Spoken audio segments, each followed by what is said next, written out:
let's go over what went down for the Sacramento Kings against the LA Lakers. So the Lakers were without Anthony Davis, LeBron James, Austin Reeves, Jared Vanderbilt, and Cam Reddish. Yes. The Kings were without Keegan Murray tonight, right thumb soreness. So you're wondering, what are they going to do with the starting lineup? No Keegan. Sasha goes in the starting lineup. I loved it, especially after everything that just went down this entire week of hey, why didn't Sasha go in until the third quarter in that first preseason game? Hey, why did Mike Brown say, I don't know if he's even going to be in the rotation? He didn't, I'm misquoting him, but said it along those lines. And then we get into game 2 of the preseason and boom, starting lineup. Oh, there's always overreactions for the preseason. I feel like it's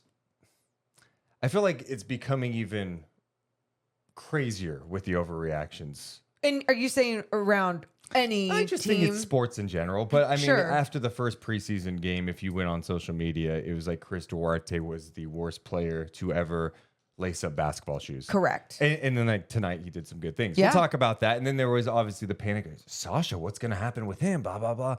Well, there's some good.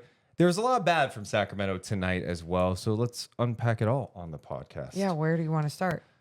Well, I want to start with Sasha being in the starting lineup tonight with Fox, Herter, Harrison Barnes, and Manis Sabonis. One of the first things they did early, little split action, right? Split action. Fox gets it to Sabonis at the elbow. Fox goes to screen for the shooter. That is Sasha, who pops around a Sabonis screen and launches a 3. Boom. Beautiful. His 1-3 of the game, 1 of 4 tonight, which it was funny. I even texted you on one of his misses. I was like, it's very strange seeing him miss his shot, just like because of what we have seen from just, videos of him shooting before games. And obviously in the first preseason game, you just see his shots like butter. It's so smooth. But he was doing a lot of moving out there on the offensive end. And then on the defensive end, he didn't look lost like he did in the first game. He looked so much better tonight defensively. Yeah. And he started on Taurean Prince, who was in the starting lineup for the Lakers. It's not like Taurean Prince is going to torch you nonstop, but he's had some big games in the NBA before. Sure. And I thought Sasha held his own. He had a nice, I wrote this down. When was it? In the third quarter or in the second? My notes are pretty bad tonight. How bad are these? No, I was going to say, how Here can it you is. read that? I'm okay. This was second quarter. I know this. He had a nice step back, like Dirk-esque shot, mid-range over D'Angelo Russell. The next play, he was great in help. Okay. And he drew a charge on Max Christie. Okay. And that's what you wanted to see. He wasn't giving up middle. That's what we talked about. Like just being in the right spots. He's such a smart player that I knew he was going to catch on fast. And of course, he's not going up against like LeBron and the Lakers. But for him, it's just about getting adjusted to the NBA speed, the action, some of these players out there. And I thought he had a nice bounce back game defensively. And then let's talk about the other element to all of that is that he was in the starting lineup with that first unit, right? So you have different pieces around you that are not only better than the next entire unit, but they've been doing it together for a little bit now as a unit. So they trust each other. They talk it up. And then you plug one more guy in who understands basketball at a high level and probably saw what he didn't do in that first game and was like, okay, made those adjustments, was with some better players. Yeah, I like to see it for the second preseason game. My one criticism of him tonight. Yeah. Don't pass up shots, man. Yeah. Like just he had take some it. looks where it's like, no, shoot it. You are a great shooter. And that's totally him just trying to passive, get being his a teammate. Like, Yeah. I get it. But I know Mike Brown wants him to shoot. Oh, yeah. Shoot it, especially when you're in there. But yeah, I mean, offensively, his game is so smooth. You knew he was going to fit right in. And I'm so glad that we got the opportunity to see him play with different units tonight. Mike Brown shifted things where the first game, it was like the starting 5 played together. Some brief moments of staggering, but not much at all. Then it was the second unit. Then it was the third unit. Well, tonight we saw Sasha start the game with the starters. In the second half, we saw Chris Duarte start the game or start the second half with the starters. And then Sasha came in with that second unit. So it felt a little more real tonight. We're like, okay, some legit staggering for moments of this game. And maybe we'll start seeing that, especially in game 3 of the preseason when they take on the Warriors on Sunday. But yeah, I thought it was a nice bounce back performance for Sasha, especially defensively. I thought offensively last game was like, yeah, he's great. He's going to fit in. I don't have any questions about it. I think all the questions people have had about Sasha have been defensively. And Mike Brown said at practice the other day when he was evaluating Sasha's defense against the Raptors, he called it okay at best, which is not good. Right?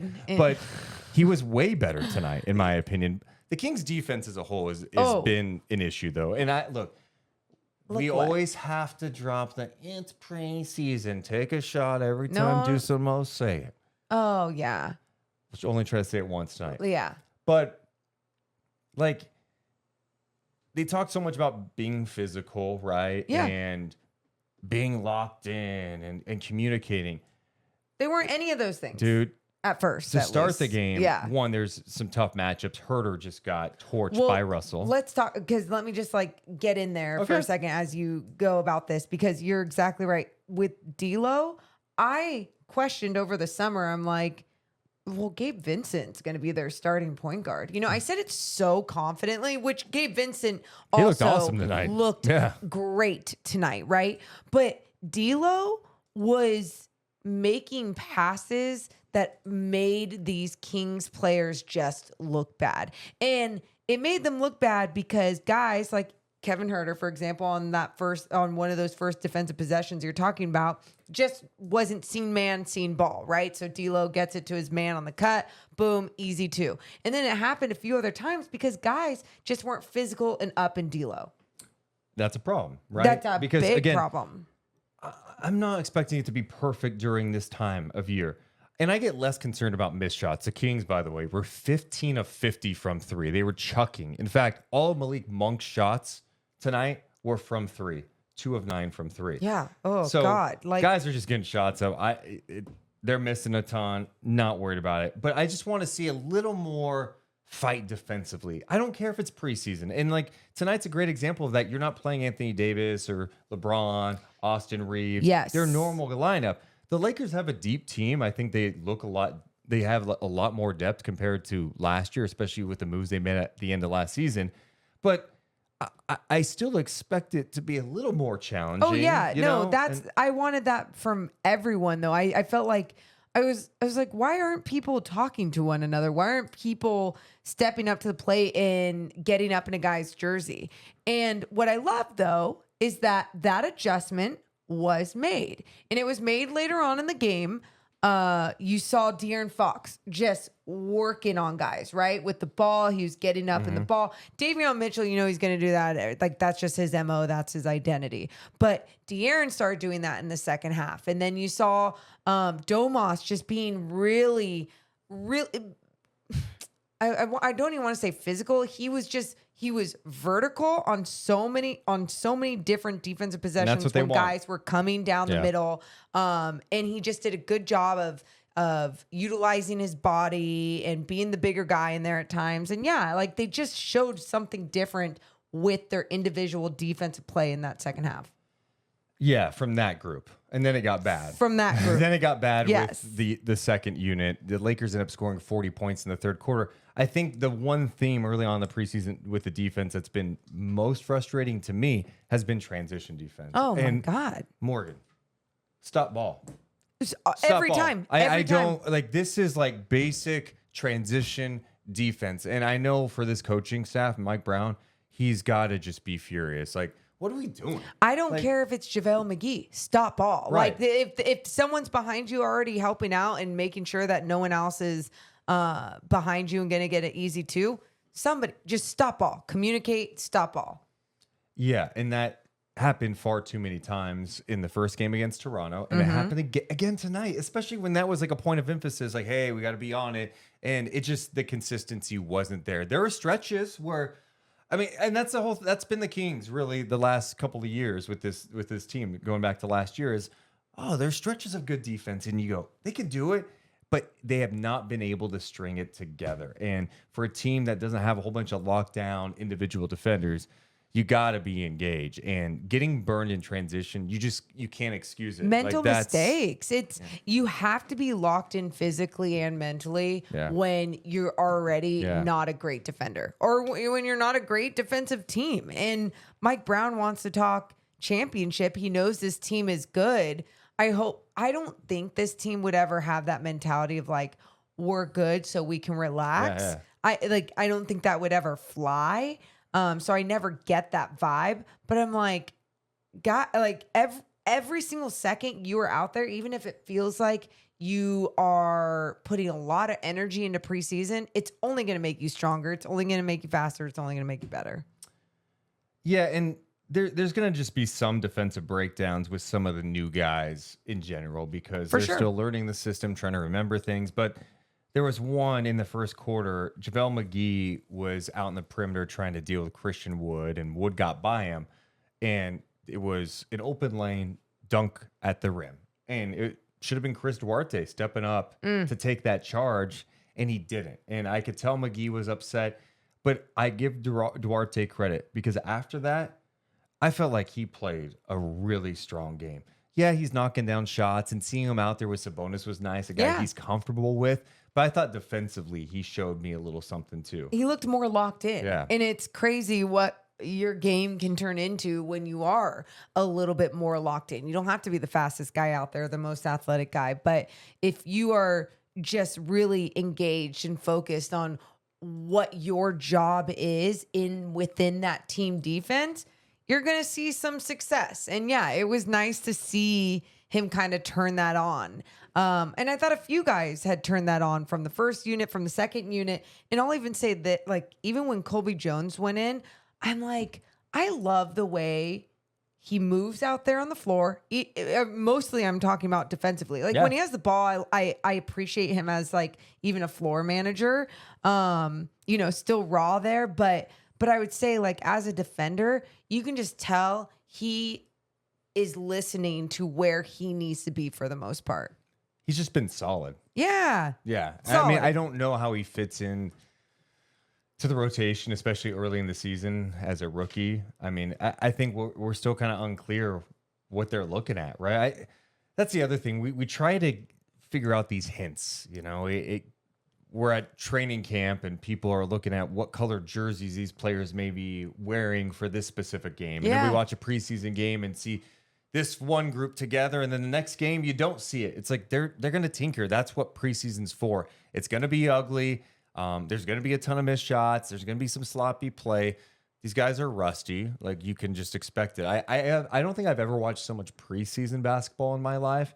And I've been watching a lot on League Pass, and I'm like amazed at the sloppiness. I'm like, okay, well, it makes me feel a little better after watching some of these totally games. Does. But it's also like, all right, you want to look better in game 3 than you did game 2. Yes. And better than game 1. I think one of my things I was most disappointed about is once I found out nobody was playing on the Lakers. Yep. I was like, oh, okay. I think we even talked. We were like, okay, great. Well, then this should be more of an opportunity for that first unit to show more dominance, right? Like, these aren't they're not all starters in the NBA. I mean, a few of them are, whatever, but they didn't do that. They didn't come in and set the tone. And you're exactly right. Just going off of NBA League Pass and watching all these preseason games, I pretty much always watch Sacramento Kings preseason games every single year. And I'll dabble in some other games. I won't really watch them. This year, watching them more than ever and just comparing, and I'm like, oh, it really is a whole bunch of sloppy basketball. But the number one thing I notice is the amount of missed threes, the amount of missed shots that all these teams across the league have. I would prefer the Kings not taking 50 in a game. I do want to see. I get your shots up, and I mean, Alex Len took a 3 tonight, and he's not known for being a 3-point shooter, at least the last few years. I mean, back in the Atlanta days, he was. But I just would rather not see 50. Like, just have a little more balance. Like, Sabonis part of it took is one, working some, and I want that. Sabonis took a mid-range shot today. I'm like, good. And then he hesitated on one. I'm like, no, don't pump it. Just shoot it. I don't care if Jackson Hayes is right there. Just shoot the ball with confidence every time. Why didn't you want Alex Len to try one in preseason? I don't mind, but he used to always shoot threes. I just said that. Yeah. I just mentioned that. I don't need to see the Kings shoot 53s. I just want play like you would in the regular season a little bit. Try some new shit. Fair. Take some shots. Like Malik Monk's probably like, I'm just trying to find my shooting stroke in a game. I'm going to launch 9 of them tonight. Fine. Malik Monk still had some like nice moments in the pick and roll with JaVale McGee where you're going, all right, this is going to be a thing. They have instant chemistry and that's great. But I think Malik Monk is so great at attacking the basket. Well, the Lakers don't have a whole bunch of size up there right now. Like, go attack the basket a little bit. Get those things paint going. touches. Yeah. I just want to see a little bit more of that. I'm with you on that. And I think one of the other things that made me excited is when Davion went to the basket. I think that was in the second half. And he realized he didn't have a layup or whatever. That's a great pass. And just lobbed it up to JaVale. Oh, that one. He lobbed it up to JaVale McGee like last minute. And it's like, what I love is that there's already that instant connection to JaVale. Like, your lob threat, if we lose something, we're going to throw our garbage to you. And please try and figure it out. Yeah, Davion didn't knock down his shots tonight. He was 1 of 7, 1 of 5 from 3. And I know that's something we're going to be paying attention to this year because this is the step he needs to take. But I think running the team, he's looked more comfortable out there. It was that lob. Yes. And I don't know if it was last second. McGee seemed kind of slow to roll to the basket, but whatever. He threw it up high. McGee went and got it. But he had another play where he attacked the basket.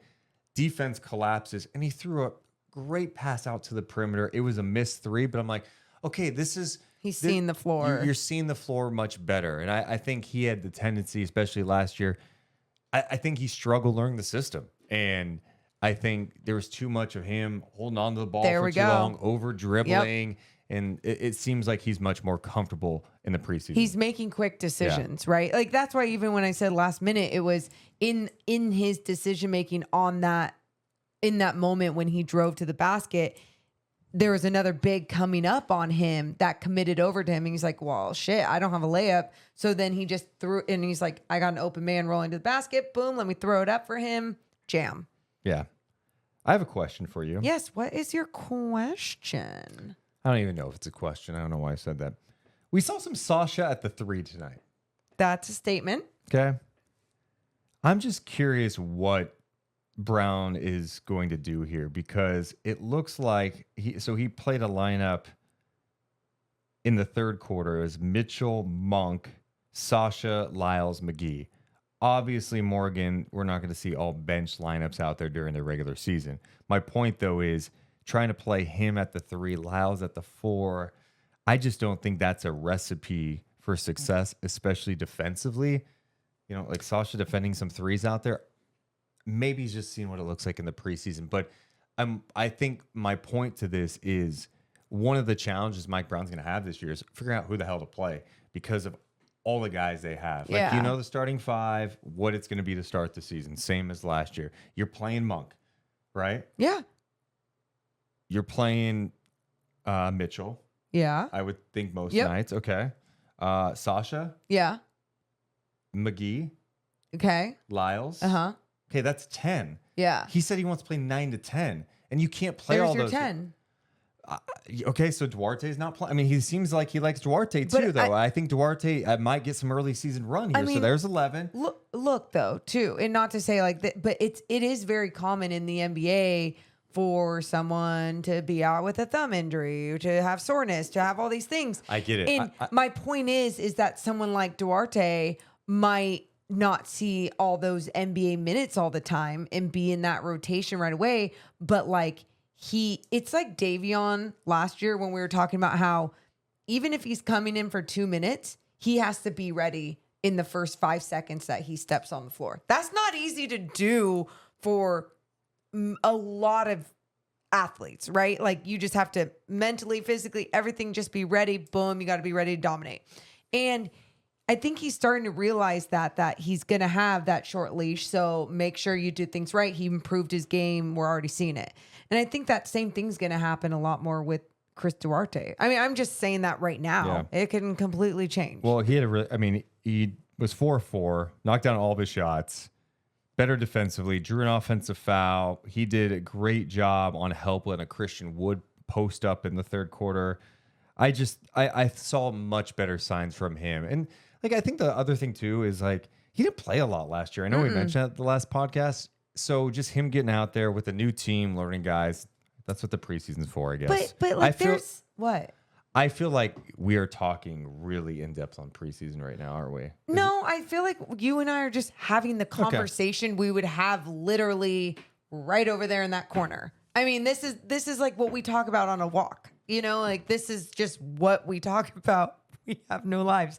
But the other thing I was going to say about Chris Duarte, even, it's like even when we talk about it, we are just analyzing what we see. We're not saying that's going to be the case. It's the same thing that happened with Mike Brown and playing Sasha Vezenkov, not until the third quarter, and then saying, if you think we're going off of what we heard, and then he started tonight. So I think my whole thing too with Chris Duarte, I go, we saw this last year. There could be nights where guys are just off on the road, like Malik is having a chaotic night or whatever, and he's like, F that, benched, boom, go Duarte. He has it in him. Let's see if he has that fire, that energy, whatever. He's got good size, and if he's knocking down his three, he moves well without the ball.